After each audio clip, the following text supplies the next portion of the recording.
Top headlines. రాష్ట్ర ఉప ముఖ్యమంత్రి పవన్ కళ్యాణ్ శ్రేష్ఠ షణ్ముఖ క్షేత్ర యాత్రలో భాగంగా తమిళనాడు రాష్ట్రం పళని క్షేత్రాన్ని దర్శించుకున్నారు. అరుల్ముగు దండాయుధపాణి స్వామివారి క్షేత్రంలో ఉచ్చకాల పూజలో పాల్గొన్నారు. ఆలయ అధికారులు, అర్చకులు స్వాగతం పలికి తీర్థ ప్రసాదాలు, శేష వస్త్రాలు అందించారు. పవన్ కళ్యాణ్ తో పాటు ఆయన కుమారుడు అఖిరానందన్, టీటీడీ బోర్డు సభ్యులు ఆనందసాయి క్షేత్రాన్ని దర్శించారు.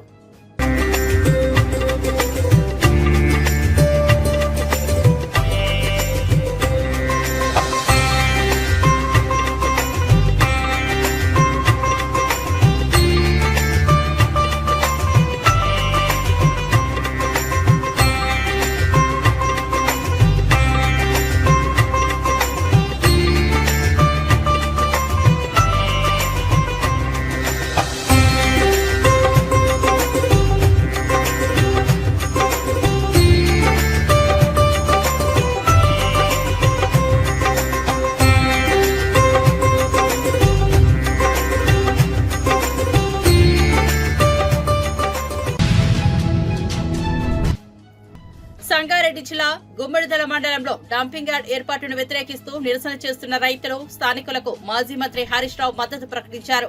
ఈ కార్యక్రమంలో ఎమ్మెల్యేలు సునీత లక్ష్మారెడ్డి, చింతా ప్రభాకర్, మాణిక్రావు, ఎమ్మెల్సీ షంబీపూర్ రాజు, ఇతర ముఖ్య నాయకులు పాల్గొన్నారు. ఈ సందర్భంగా హరీష్ రావు మాట్లాడుతూ డంపింగ్ యార్డ్ తెచ్చి మా నెత్తిన వేయకండని స్థానికులు విజ్ఞప్తి చేస్తుంటే కాంగ్రెస్ ప్రభుత్వం మాత్రం మొండిగా వ్యవహరిస్తోంది. పర్యావరణం దెబ్బతింటది, నర్సాపూర్ చెరువు కలుషితమవుతోంది, ప్రజల ఆరోగ్యాలు దెబ్బతింటాయని స్థానికులు ఆందోళన వ్యక్తం చేస్తుంటే రేవంత్ సర్కార్ పట్టించుకోవడం లేదు. ఇక్కడి ప్రజల కోరిక మేరకు గతంలోనే ఈ పనులను ఆపాం, కానీ కాంగ్రెస్ ప్రభుత్వం మొండిగా వెళ్తోంది. రేవంత్ రెడ్డి ఎమర్జెన్సీ లెక్క చేస్తున్నాడు, 100 మందిని ఎత్తుకుని పోయి పోలీస్ స్టేషన్ లో పెడుతున్నాడు అని హరీష్ రావు మండిపడ్డారు. సంగారెడ్డి జిల్లాలో గుమ్మడిదల రైతులు ఇక్కడ కూరగాయలు గాని, పండ్లు గాని, పాలు గాని ఇక్కడ అద్భుతంగా మంచి పంటలు తీసేటువంటి రైతులు ఉన్నారు. 6 కాలం కష్టపడే మంచి రైతులు ఉన్నారు. ఇవాళ ఈ రైతులందరూ ఏం కోరుకుంటున్నారంటే మా నెత్తిన ఈ డంప్ యార్డ్ పెట్టకండి, మా ప్రజల్ని బతకనియండి అని చెప్పి ఇక్కడ ప్రజలు కోరుకుంటా ఉన్నారు.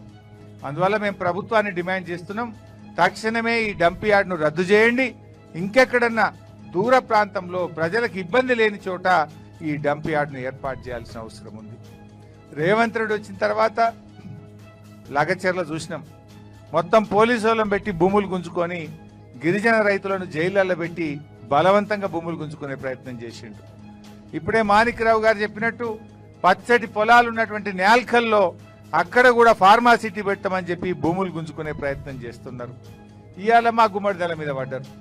అయ్యా రేవంత్ రెడ్డి గారు, మా గుమ్మడిదలను మరో లగచర్ల చేయకండి, మా రైతులు ఎట్టి పరిస్థితుల్లో ఒప్పుకునే పరిస్థితుల్లో లేరు. ఇప్పటికే 10 రోజుల నుంచి వివిధ రూపాల్లో ధర్నాలు చేస్తుండ్రు. అక్కడ పారానగర్లో చేస్తుండ్రు, ఇక్కడ గుమ్మడిదల్లో కూడా ధర్నాలు చేస్తున్నారు. ఎందుకోసం చేస్తున్నారు? ఇదంతా రేపు మా పిల్లల భవిష్యత్తు దెబ్బతింటుంది, మా ఆరోగ్యాలు దెబ్బతింటాయి, మా పంటలు దెబ్బతింటాయి, మా భూములు దెబ్బతింటాయి, మా చెరువులు దెబ్బతింటాయి, మా భూములు దెబ్బతింటాయి, మేము ఆగమైపోతామని చెప్పి ఇలా వద్దంటా ఉన్నారు. నువ్వు ఆలోచించి వెంటనే ఈ నిర్ణయాన్ని వెనక్కి తీసుకోవాలి. ఏంది పోలీసు వాళ్ళు ఏంది ఇందిరమ్మ రాజ్యం, ఇందిరమ్మ రాజ్యం అంటావు. వెనకట ఇందిరమ్మ ఎమర్జెన్సీ పెట్టిందట, ఇప్పుడు కూడా ఒక ఎమర్జెన్సీని తలపించే విధంగా ఉన్నది గుమ్మడిదల. 1000 పోలీసు వాళ్ళ, 2,000 పోలీసు వాళ్ళ, ఊళ్ళే మంది ఎందరు ఉన్నారో పోలీసు వాళ్ళకి అంతమంది పెట్టిండ్రు. ఏం పద్ధతి ఇది? అంటే నువ్వు పోలీసులను పెట్టి భయపట్టిస్తా అనుకుంటున్నావా? ఇదేమన్నా ఎమర్జెన్సీ రాజ్యమా? ఇదేమన్నా మిలిటరీ రాజ్యమా? ఇది ప్రజాస్వామ్య ప్రభుత్వం. నిన్ను ఓట్లేసి గెలిపిస్తే మా నెత్తి మీద డంప్ యార్డు పెడతావా? ఓట్లేసిన పాపానికి ప్రజల్ని మోసం చేస్తావా? ఏ ఒక్కటి నువ్వు అమలు చేసినావు ఇప్పటిదాకా? మహిళలకు మహాలక్ష్మి 2,500 అంటివి ఇవ్వకపోతివి, ముసలోళ్ళకు 4,000 పింఛనంటివి రాకపాయే, రైతులకు రుణమాఫీ అంటివి సగం కూడా కాకపాయే. ఏది నువ్వు చేసిన పని? బస్ ఒకటి పెట్టినాడు, గదొకటే, ఇక తప్పేమి లేదు. అందులో కూడా పంచాయతీలే. ఇక వల్లభనేని వంశీ అరెస్టుపై హోంమంత్రి అనిత కీలక వ్యాఖ్యలు చేశారు. ఈ కేసులో చట్టం తన పని చేస్తుందన్న అనిత ఎవరైనా నేరం చేస్తే శిక్ష తప్పదని స్పష్టంగా తెలిపారు. పోలీసులు పూర్వాపరాలు పరిశీలించి చట్ట ప్రకారం చర్యలు తీసుకుంటున్నారని వివరించారు. ఎవరికీ వత్తాసు ఉండదని, న్యాయం విజయం సాధిస్తుందని అనిత అన్నారు. కేసు దర్యాప్తు వేగవంతం చేయాలని అధికారులకు సూచించారు. కర్మ సిద్ధాంతం అనేది నాకైతే గుర్తొచ్చింది. కొన్ని కర్మ సిద్ధాంతాలు కూడా ఉంటాయి కదా. లాస్ట్ టైం మీకు వాళ్ళకి గుర్తు చేయాలి, మమ్మల్ని కనీసం డీజీపీ ఆఫీస్ గేట్ కూడా ముట్టుకొని ఇచ్చేవారు కాదు. గేట్ కూడా ముట్టుకొని ఇచ్చేవారు కాదు. మా పార్టీ ఆఫీస్ నుంచి మేము బయలుదేరితే అక్కడ ముళ్ళ కంచెలు లాంటివి వేసి ఇనుప కంచెలు వేసేసి పోలీస్ ప్రొటెక్షన్ పెట్టేసి మమ్మల్ని లోపల కూడా వెళ్ళకుండా కిలోమీటర్ అవతలే మమ్మల్ని ఆపేసే పరిస్థితి. ఈరోజు చాలా మంది ఈ 7 నెలల కాలంలో డీసీపీని కలిసిన సందర్భాలు చాలా ఉన్నాయి వైఎస్ఆర్సీపీ వాళ్ళు. ఇదే ఎక్స్ మినిస్టర్ అంబటి రాంబాబు వీళ్ళందరూ కూడా ఈ 7 నెలల్లో 2-3 సార్లు వెళ్ళి డీసీపీని కలిసిన సందర్భం కూడా ఉంది. నిన్న డీసీపీ గారు ఏదో బిజీగా ఉండుంటారు, అక్కడ ఉన్న వాళ్ళకి ఇచ్చి రావాలి. దానికి ఇంత రాద్ధాంతం చేసి మళ్ళీ పైగా డీసీపీ ఆఫీస్ని కూడా అంటే వాళ్ళు బ్యాక్ ఒక్కొక్కసారి వెళ్ళి వాళ్ళ గతం కూడా ఒకసారి గుర్తు తెచ్చుకుంటూ ఉండాలి. దాన్నే కర్మ సిద్ధాంతం అంటారు. అది ఎలా మర్చిపోకూడదు? మనం మర్చిపోయిన కర్మ అనేది మర్చిపోదు కదా. అదే జరుగుతుంది. అక్రమ అరెస్ట్ వైసీపీ ఎప్పుడు అక్రమ అరెస్ట్ అంటుంది. మమ్మల్ని చేస్తేనేమో అవి కరెక్ట్ అరెస్టులు, ఇవేమో అక్రమ అరెస్టులు. అందులో పెట్టినవేమి సెక్షన్స్ ఒకసారి చూసుకుంటే దానికి అనుగుణంగానే కోర్టు కూడా సబ్మిట్ చేశాము. జడ్జి గారు కూడా రిమాండ్ విధించారు. ఫర్దర్గా ఏం జరుగుతుందని కోర్టులు చూసుకుంటారు.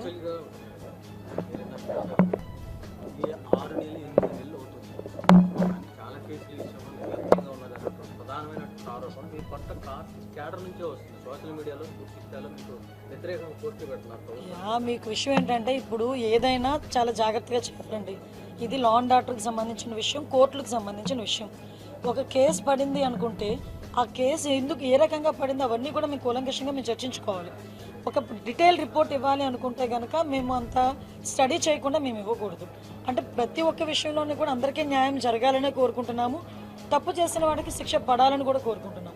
మీరు అబ్జర్వ్ చేసుకుంటే లాస్ట్ విజయనగరం జిల్లాలో ఒక పోక్సో కేసు ఒకటి వచ్చింది. పోక్సో కేసులో 3 నెలల కాలంలోనే అతగాడికి జైలు శిక్ష పడింది. అదే విజయనగరం జిల్లాలో 6 నెలల కాలంలోనే పోక్సో కేసులో 25 ఏళ్ళ జైలు శిక్ష పడిన సందర్భం కూడా ఉంది. రీసెంట్గా 10 days బ్యాక్ ఒక పోక్సో కేసులో 3 monthsలో శిక్ష పడింది.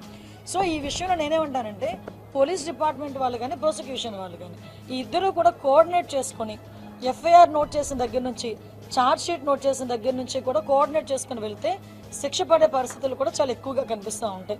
అండ్ దానివల్ల ఎటువంటి ఇబ్బంది కూడా కలగదని నా ఉద్దేశం. యా, అది దురదృష్టం అండి. అంటే విషయం ఏంటంటే ఫర్దర్గా మీకు లాస్ట్ 6 monthsలో కూడా చూసుకుంటే యాక్చువల్ క్రైమ్ రేట్ 9% తగ్గింది. ఎందుకంటే మీరు అబ్జర్వ్ చేసుకున్నా కూడా ఎక్కడ కాంగ్రెస్ పార్టీలో చేరిన బీఆర్ఎస్ ఎమ్మెల్యేలు తమ నిర్ణయానికి పశ్చాత్తాపం పడుతున్నారని, అలాంటి పరిస్థితుల్లో కాంగ్రెస్ లోకి ఇంకా బీఆర్ఎస్ ఎమ్మెల్యేలు వెళ్తారని, బీఆర్ఎస్ ఎల్పీ విలీనమవుతుందన్న వార్తలు వట్టి ఊహాగానాలేనని, వాటిని పట్టించుకోవాల్సిన అవసరం లేదని మాజీ మంత్రి తలసాని శ్రీనివాస్ యాదవ్ స్పష్టం చేశారు. తెలంగాణ బహుళ మీడియాతో మాట్లాడారు. జీహెచ్ఎంసీ స్టాండింగ్ కమిటీ ఎన్నికల్లో పార్టీ వైఖరిని ఈ నెల 17న ఖరారు చేస్తామని, మేయర్పై అవిశ్వాసం పెట్టే విషయంపై ఇంకా నిర్ణయం తీసుకోలేదని తెలిపారు. ఎమ్మెల్సీ ఎన్నికల్లో పోటీ చేయకూడదని పార్టీ నిర్ణయం తీసుకుందని, మా వ్యూహాలు మాకుంటాయన్నారు. 51% బీసీలు ఏ కులాలకు సంబంధం లేకుండా ఒరిజినల్ గా బీసీలే 51% ఉన్నారనేది లెక్క. ముస్లిం కాకుండా దాంట్లో ముస్లిం సంఖ్య తీసుకుంటే 10% అబోవ్ ఉన్నదనేది ఒకటి, ఎస్సీల సంఖ్య తీసుకుంటే 17% అబోవ్ ఉన్నదనేది రెండోది, మూడోది ట్రైబల్లో తీసుకుంటే వాళ్ళది కూడా 10.7% అనేది ఒక లెక్క పెరిగినట్ట. 370 వాళ్ళు తీసింది, ఏది 3.1 కాకుండా 354 775 అనేది వాళ్ళ లెక్క. ఈ 16 లక్షలు కాకుండా ఏది 3.1 ఇప్పుడు అడిగింది అంటే 3,70,00,000 మంది అనేది వాళ్ళ ఒరిజినల్ లెక్క వాళ్ళు చూపిస్తుంది. మేము అది తప్పు అంటాం. సర్వే ప్రాపర్గా జరగలేదు, గ్రామాలలో జరగలేదు, హైదరాబాద్లో అయితే 30% కూడా జరగలేదు. నేను అసెంబ్లీలో కూడా చెప్పాను. దీంట్లో ఏంటంటే 0 to 6 అంటే పుట్టిన పిల్లల నుంచి 6 సంవత్సరాల వరకు ఉన్న వాళ్ళ సంఖ్య రమారమి 38 లక్షల పైన ఉన్నారు అనేది గవర్నమెంట్ లెక్క. 6 నుంచి 17 సంవత్సరాల వరకు ఉన్న వాళ్ళ సంఖ్య 62 లక్షల పైన ఉన్నారు అనేది గవర్నమెంట్ లెక్క. మరి 3,70,00,000 అంటే మరి మిగిలిన 60 లక్షల మంది ఎక్కడ పోయినని. రెండోది, మీరు తీసుకుంటే జనాభా లెక్కలు ప్రకారం ఈ 4,32,00,000 మంది 2024-25 పార్లమెంట్ ఎలక్షన్ల ఎలక్షన్ కమిషన్ అఫీషియల్గా ఇచ్చారు. ఎలక్షన్ కమిషన్ అఫీషియల్గా ఇచ్చిన డేటా ఉంది. 432నేమో మన అసెంబ్లీ ఎలక్షన్కి ఇచ్చారు. 332 వాళ్ళు ఇచ్చింది. వాళ్ళేమో 18 years అబవ్ వాళ్ళే ఇచ్చారు. మామూలుగా అట్లనే ఇస్తారు. మరి ఇక్కడ మిగిలిన వాళ్ళ సంఖ్య ఎక్కడ పోయిందనేది, అందుకే నేను ప్రభుత్వాన్ని మీరు భేషజాలకు పోకుండా ఈ సమాజానికి న్యాయం చేయాలనేటువంటి సంకల్పం ఉంటే మీరు ఫ్రెష్గా సర్వే చేయండి. దాంతోపాటు నిన్న చెప్పినట్టు కడపలోని మేడ రఘునాథ్ రెడ్డి కన్వెన్షన్ లో జరిగిన ఎమ్మెల్సీ ఎంవి రామచంద్రారెడ్డి కుమారుడు సాయి సుధీర్ కుమార్ రెడ్డి, లక్ష్మీ మోనికల వివాహ రిసెప్షన్ లో మాజీ సీఎం జగన్ హాజరయ్యారు. నూతన వధూవరులను ఆశీర్వదించి శుభాకాంక్షలు తెలిపారు. ఈ వేడుకలలో పలువురు రాజకీయ ప్రముఖులు, కుటుంబ సభ్యులు పాల్గొన్నారు. వేడుక ఘనంగా జరిగింది.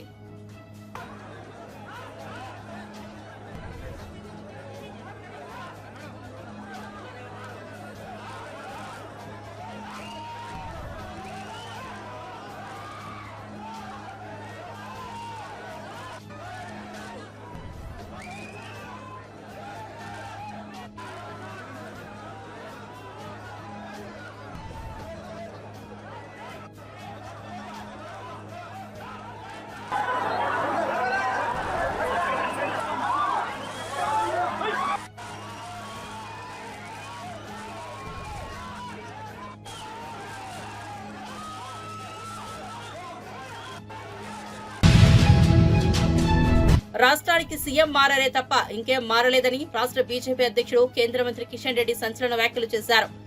సంగారెడ్డి జిల్లాలోని కందిలో ఎమ్మెల్సీ ఎన్నికల ప్రచారంలో పాల్గొన్నారు. ఈ సందర్భంగా ఆయన మాట్లాడుతూ ఏడాది కాంగ్రెస్ పాలనపై అప్పుడే తీవ్ర వ్యతిరేకత వచ్చిందని కామెంట్స్ చేశారు.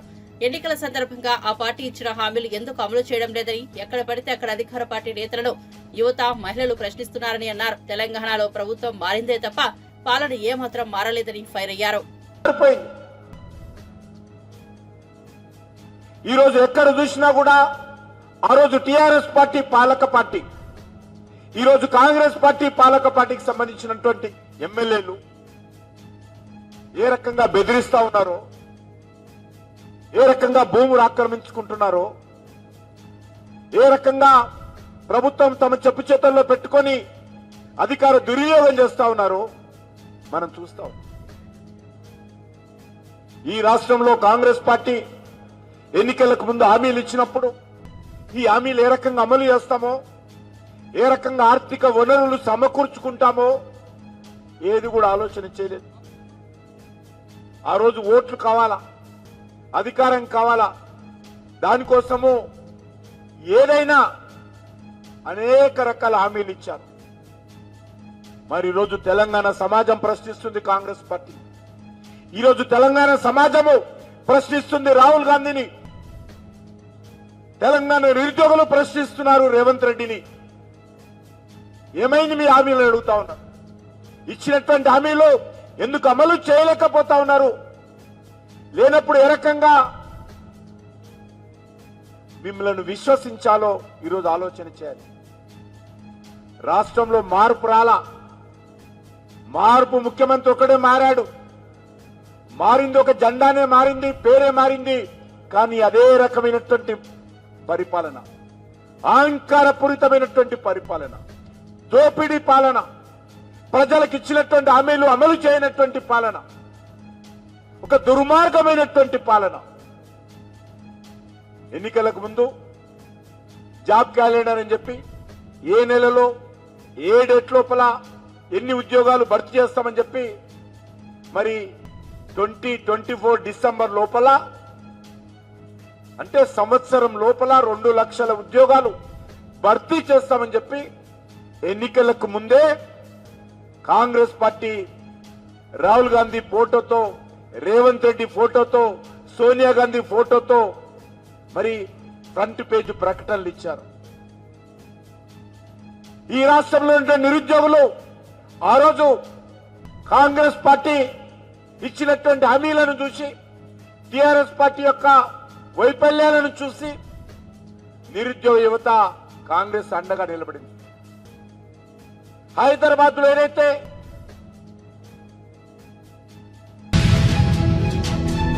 ప్రముఖ నటుడు మోహన్ బాబుకు చెందిన విద్యా సంస్థల సమీపంలో ఉన్న ఒక రెస్టారెంట్ పై జరిగిన దాడిని మంచు మనోజ్ ఖండించారు. బౌన్సర్ల సమస్య గురించి గతంలో నేను ఫిర్యాదు చేశాను. పోలీసు అధికారులు వెంటనే స్పందించి నాడు చర్యలు తీసుకున్నారు. ఈ దాడి గురించి నాకు కాల్స్ వచ్చాయి. బౌన్సర్లు ప్రతి ఒక్కరిని భయభ్రాంతులకు గురి చేస్తున్నారు. గొడవైన వెంటనే సీసీటీవీ ఫుటేజ్లు తీసుకువెళ్లిపోయారు. ఇక్కడ జరుగుతున్న విషయాల గురించి కొంతమంది విద్యార్థులు నాకు లేఖలు రాశారు. దానిపై నేను ప్రశ్నించడం మొదలు పెట్టాక నాపై లేనిపోని అభండాలు వేస్తున్నారు. పైగా వాటికి కుటుంబ వివాదాలని చెబుతున్నారు. నా కుటుంబంలోని మహిళలను టార్గెట్ చేశారు. ఇది ఆస్తి గొడవ కాదు, ఆత్మ గౌరవానికి సంబంధించిన విషయమని మనోజ్ అన్నారు. అక్కడ ఆ ఫంక్షన్ లో కూడా నేను మాట్లాడడం జరిగింది, తొక్కుదామని చూస్తున్నారని. ఎందుకురా వీడు ఆడియో ఫంక్షన్కి వచ్చి ఇది మామీని ఒక ట్రైలర్ టీజర్ లాంచ్కి వచ్చి ఒక మంచి మూవీ ఫంక్షన్కి వచ్చి ఎందుకు ఇది అన్నాడు. ఎందుకన్నానంటే అన్న, నేను అక్కడికి వెళ్ళి ఫంక్షన్కి స్టేజ్ ఎక్కక ముందు నేను ఈ ప్రాంతంలో ఉన్నానని చెప్పి ఇక్కడ ఎవరైతే మనకు సపోర్ట్గా ఉన్నారో, ఎవరైతే కొంచెం గొంతు విప్పి కొంచెం ముందుకు వచ్చి నాకు లెటర్లు పంపించి ఇక్కడ జరిగే అన్యాయాలు చెప్తున్నారో వాళ్ళ మీద దాడులు మొదలుపెట్టారు. ఎప్పటి నుంచో ఆ దాడులు బయటికి చెప్పుకోలేరు అన్నట్టు. ఎందుకంటే ఎన్నో కోట్లు పెట్టి వాళ్ళ పొలాలు కొనుక్కొని కొంతమంది ఇక్కడే వాళ్ళ పొలాల మీద బిల్డింగ్లు కట్టుకొని ఎన్నో కోట్లు ఖర్చు పెట్టి లోన్లు తీసుకొని బిల్డింగ్లు కట్టుకొని వచ్చే డబ్బు మీద, వచ్చే ఫీజుల వచ్చే హాస్టల్ రెంట్ల మీద బ్రతుకుతున్నారు. వాళ్ళకి వచ్చేది అన్న దాంట్లో నుంచి హేమాద్రి నాయుడు వీళ్ళందరూ కలిసి కొట్టి బెదిరించి ప్రతి ఒక్కరి దగ్గర డబ్బు వసూలు చేస్తున్నారు. పర్ స్టూడెంట్కి ఇంత అని చెప్పి ఈ కంప్లైంట్స్ నాకు వచ్చింది.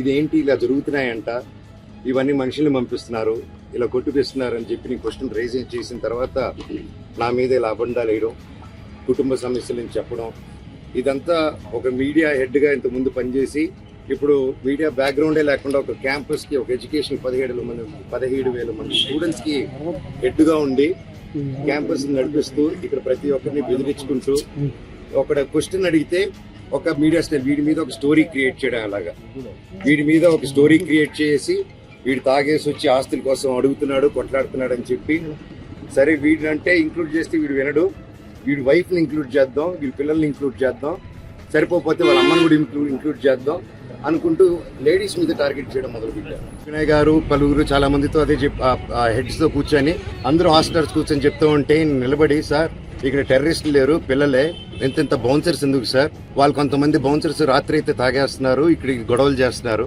దయచేసి వాళ్ళతో ఇవి అవుతుంది, ప్రొఫెషనల్ సెక్యూరిటీ గార్డ్స్ని పెట్టండి సార్, ప్రొఫెషనల్ ఆర్మీ వాళ్ళని పెట్టండి సార్, ఆల్రెడీ ఆర్మీ వాళ్ళు కొంతమంది ఉన్నారు, ఇంకా పూర్తిగా వాళ్ళని పెట్టి డిసిప్లైన్గా ఏ అలవాట్లు నేను వాళ్ళని సెలెక్ట్ చేసి పెట్టాలి, ఇంతమంది స్టూడెంట్స్ ఉన్నారు. మేము ఫస్ట్ నుంచి ఒకటే చెప్తున్నాం, మా ఏరియాలో ప్రతి ఒక్కరిని భయాంతులతో గురి చేస్తున్నారు. సో మళ్ళీ చెప్తున్నాను, ఇక్కడ వీళ్ళని ప్రతి ఒక్కరిని ఇప్పుడు ఈ రోజు కొట్టు మూసుకొని పారిపోయాడు, వీరు నోటీస్ చేస్తే నేను గొడవైన వెంటనే సీసీటీవీలు లాక్కొని వెళ్ళడం, హైదరాబాద్లో కూడా నా ఇంట్లో నుంచి సీసీటీవీలు లాక్కొని వెళ్ళడం, ఎక్కడే గొడవ జరిగినా సీసీటీవీలు లాక్కున్నా. సో ఇది ఆనవాయితీ అయిపోయింది. దయచేసి నేను రిక్వెస్ట్ చేస్తున్నాను, ఎమ్మెల్యే గారిని కూడా నేను ట్రై చేశాను, సార్ నాని గారు మీకు నమస్కారం, ఇక్కడ ప్రజలందరికీ మీ సపోర్ట్ కావాలి sir, we are doing a good governance. Pulwama ఘటనలో ప్రాణాలు కోల్పోయిన వీర జవాన్లకు బీజేపీ ఏపీ అధ్యక్షురాలు రాజమండ్రి ఎంపీ దగ్గుపాటి పురంధేశ్వరి నివాళులర్పించారు. 2014 ముందు ఉగ్రవాదులు దేశంలో చొచ్చుకొని దాడులు చేసిన పరిస్థితి ఉందని, మోదీ ప్రధాని అయిన తర్వాత దేశ భద్రతను కాపాడడానికి పలు కీలక చర్యలు తీసుకున్నారని అన్నారు. సైనికుల కోసం అనేక విధి విధానాలు అమలు చేసి దేశ రక్షణను మరింత బలపరిచారని తెలిపారు. భారతదేశ ప్రధాని వారి యొక్క బలిదానాన్ని గుర్తించడం మాత్రమే కాకుండా ప్రతిసారి కూడా 2014 సంవత్సరానికి ముందు కనుక దేశంలో ఉన్నటువంటి పరిస్థితులను కనుక ఒక్కసారి ఆకలింపు చేసుకున్నట్లయితే, అంతకుముందు ప్రతిసారి పొరుగు దేశం నుండి ఉగ్రవాదులు మన దేశంలోకి చొచ్చుకుని వచ్చి మన సైనికుల్ని హతమార్చి, ఒక రకంగా చెప్పాలంటే కొన్ని సందర్భాల్లో వారి తలల్ని సైతం తెగనరికి వారి దేశానికి మొమెంటోస్గా తీసుకెళ్లేటువంటి పరిస్థితి మన దేశంలో ఉండేది. కానీ నరేంద్ర మోడీ గారు ప్రధాని అయిన తర్వాత ఎవరైతే సైనికులు దేశ రక్షణ కోసం వారి జీవితాన్ని అర్పిస్తూ ఉంటారు, జై జవాన్ జై కిసాన్ అనేటువంటి నినాదం కేవలం నినాదం కాదు, అది భారతీయ జనతా పార్టీ విశ్వాసం అనేటువంటి విషయాన్ని నిరూపిస్తూ సైనికులకి నిజమైన నివాళిగా ఆనాడు వారు ఉగ్రవాదులు పుల్వామా మీద దాడి చేసి 41 మంది మన సైనికుల్ని హతమారిస్తే వారు వెంటనే గుట్టు చప్పుడు లేకుండా పొరుగు దేశం భూభాగంలోకి మన సైనికుల్ని పంపించి అక్కడ ఉన్నటువంటి ఉగ్ర స్థావరాల్ని ధ్వంసం చేసి తిరిగి ఏ ఒక్క సైనికుడు తన ప్రాణం కోల్పోకుండా మన దేశానికి తిరిగి వచ్చినటువంటి సంఘటన మనందరికీ గుర్తుంటుందని చెప్పి నేనైతే భావిస్తాను. ఇది ఒక రకంగా చెప్పాలంటే నిజమైన నివాళి. 2014 సంవత్సరానికి ముందు కళ్ళప్పగించి చూసినటువంటి భారతదేశం ఇవాళ తనకున్నటువంటి బలాన్ని నిరూపిస్తూ ఎవరైనా సరే మా సైనికుడు ఒంటి మీద చేయి వేసినట్లయితే ప్రతి సైనికుడి వెనుక 140 కోట్ల మంది భారతీయులు నిలబడి ఉన్నారు అనేటువంటి విషయాన్ని మోడీ గారు నిరూపించడం జరిగింది. ఇది చెప్పాలంటే నిజమైన నివాళి అని చెప్పి మనం అందరం కూడా గుర్తించాలి. భారత్ మాతా కీ జై. అది మాత్రమే కాకుండా సైనికులకి సంబంధించినటువంటి అనేక సమస్యలు, 1 ర్యాంక్ 1 పెన్షన్ ఏదైతే ఉందో అనేక దశాబ్దాలుగా అదొక సమస్యగా చూపిస్తూ దాన్ని ఎక్కడా కూడా పరిష్కరించకుండా ఇంతకు ముందు ఉన్నటువంటి ప్రభుత్వాలు కాలం వెళ్ళబుచ్చినట్లయితే నరేంద్ర మోడీ గారు వచ్చిన తర్వాత దాని మీద ఒక నిర్ణయం చేసి 1 ర్యాంక్ 1 పెన్షన్ ఏదైతే ఉందో ఆ సమస్యను కూడా పరిష్కరించినటువంటి వైనాన్ని ఖచ్చితంగా మనం అందరం కూడా ఇక్కడ గుర్తించవలసినటువంటి అవసరం ఉన్నది. అదేవిధంగా మన సైనికులు మన బార్డర్స్లో ఏవైతే మన భౌగోళిక పరమైనటువంటి సరిహద్దులు ఉంటాయో అక్కడ వారు ప్రాణాలొట్టి వారు క్షణక్షణం ఏమవుతుందో తెలియనటువంటి సందిగ్ధంలో కూడా ఏపీలో కూటమి ప్రభుత్వం అధికార మదంతో ప్రజలను హింసిస్తోందని వైఎస్ఆర్సీపీ ఎమ్మెల్యే తాటిపర్తి చంద్రశేఖర్ విమర్శించారు. తాడేపల్లిలో మాట్లాడుతూ గన్నవరం కేసులో సత్యవర్ధన్ను పోలీసులు అక్రమంగా నిర్బంధించారని ఆరోపించారు. తిరుపతిలో జనసేన నేత కిరణ్ రాయల్ దుర్మార్గానికి లక్ష్మీ బలై ఆమెపై రివర్స్ కేసు పెట్టారని తెలిపారు. కక్షలే కర్తవ్యం అన్నట్లుగా ప్రభుత్వం వ్యవహరిస్తోందని వ్యాఖ్యానించారు. శాంతి భద్రతల్ని ప్రమాదంలోకి నెట్టివేసేటటువంటి పరిస్థితి క్రియేట్ చేస్తూ వారు చేసినటువంటి దుర్మార్గాల నుంచి ప్రజల్ని పక్కదారి పట్టించడానికి వారు చేస్తున్నటువంటి పన్నాగంలో భాగమే ఈ అక్రమ కేసులు. ఏ విధంగా అయితే వల్లభనేని వంశీ గారిని అరెస్ట్ చేశారో ఈ అరెస్ట్ చేసినటువంటి విధానాన్ని, ఆ కేసు పెట్టినటువంటి వ్యక్తిని అడ్డం పెట్టుకొని ఎస్సీ ఎస్టీ కేసుల్ని బనాయించి ఏ విధంగా న్యాయ వ్యవస్థల్ని, రాజ్యాంగబద్ధమైనటువంటి చట్టాలని తన చుట్టాలుగా మార్చుకొని అక్రమ కేసులు బనాయించి తప్పుడు కార్యక్రమాలు ఈ కూటమి ప్రభుత్వం చేస్తుందో స్పష్టంగా అర్థమవుతుంది. ఈ విధానాన్ని వైఎస్ఆర్సీపీ తీవ్రంగా ఖండిస్తుంది. వల్లభనేని వంశీ గారిని అరెస్ట్ చేసినటువంటి విధానం, వారి భార్యని అవమానపరుస్తూ వారి భార్య ప్రయాణించేటటువంటి కారులో పోలీసులు వచ్చి కూర్చొని వారిని రకరకాల పోలీస్ స్టేషన్లకు తిప్పినటువంటి విధానం, ఇది చాలా జూచ్చాకరంగా ఒక ప్రభుత్వంలో ఉన్నటువంటి వ్యక్తి ఎంతకైనా దిగజారొచ్చా, చట్టాలని అడ్డం పెట్టుకొని ఏ విధంగా అయినా చెయ్యొచ్చా అని చెప్పటానికి ఇది నిలువెత్తు సాక్ష్యంగా మనకు కనపడుతుంది. నిజంగా తెలుగుదేశం పార్టీ ఆఫీస్ మీద గొడవ చేశారని 94 మంది మీద ఏకంగా వైఎస్ఆర్ కాంగ్రెస్ పార్టీ కార్యకర్తల మీద, నాయకుల మీద, వల్లభనేని వంశీ గారి అనుచరుల మీద కేసులు కట్టడం, 44 మందిని జైళ్లకు పంపటం, ఇంత చేసినా కానీ వీళ్ళ రాక్షస తత్వానికి సంతృప్తి చెందల. ఎలాగైనా కానీ ఈ వచ్చేటటువంటి వ్యతిరేకతని, ప్రజా వ్యతిరేకతని డైవర్ట్ చేయాలి. ప్రతి నెల ఒక సెన్సేషన్ కేసుని క్రియేట్ చేయాలి. ఆ క్రియేట్ చేసి ఆ కేసులోనే ప్రజల యొక్క అటెన్షన్ని డైవర్ట్ చేయాలి. ఇది వారి పన్నాగం కాబట్టి పక్కా ప్రణాళికతోటి ఒక్కొక్క నెల మీరు గమనించినట్లయితే ఒక్కొక్క నెల ఒక్కొక్క కేసు.